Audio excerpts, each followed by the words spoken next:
ভিডিওটা একটু লক্ষ্য করুন। দেখছেন ভিডিওতে দেখা যাচ্ছে বিএনপির লোকজন সাংবাদিক ইলিয়াসের এবং কি পিনাকি ভট্টাচার্যর ফটো দিয়ে ব্যানার বানিয়ে সে ব্যানারের মাধ্যমে জুতা নিক্ষেপ করতেছে। এটা আসলে কি কারণে করতেছে জানুন? সাংবাদিক ইলিয়াস কিন্তু বিএনপি করে, কয়েকদিন আগে জামাতকে নিয়ে একটি ভিডিও করার কারণে স্পষ্টভাবে বোঝা গেছে জুতা নিক্ষেপ করা হয়েছে বর্তমান পরিস্থিতি নিয়ে।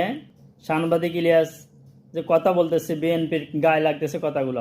পিনাকি ভট্টাচার্যকেও কেন এভাবে এখানে জুতা নিক্ষেপ করা হলো, সেটার উদ্দেশ্য হলো পিনাকি ভট্টাচার্য বলছিল বিএনপি বর্তমান অবস্থা যে খারাপ কাজগুলো করতেছে সে কাজগুলা নিয়ে পিনাকি ভট্টাচার্য কথা বলতেছে, এবং কি পিনাকি ভট্টাচার্য বলতেছে বর্তমান তত্ত্বাবধায়ক সরকার ডক্টর মোহাম্মদ ইউনূস সাহেব জাতীয় নির্বাচন করার জন্য এই কারণে বিএনপির কর্মীরা তাদের ফটো দিয়ে ব্যানার বানিয়ে জুতা নিক্ষেপ করতেছে। অর্থাৎ বিএনপি চাইতেছে ক্ষমতা আসার জন্য, আর পিনাকি ইলিয়াস তারা চাইতেছে সুষ্ঠু একটি নির্বাচন, দেশটা একটি সুন্দরভাবে সুন্দর পরিস্থিতিতে যাক, ভালো একটা জায়গায় অবস্থান করুক দেশের অবস্থাটা। বর্তমান বিএনপির লোকজন কিন্তু এগুলো চাইতেছে না, যার কারণে বিএনপির লোকজনের সহ্য না হওয়ার কারণে তাদের ফটো দিয়ে ব্যানার বানিয়ে তাদেরকে জুতা নিক্ষেপ করতেছে।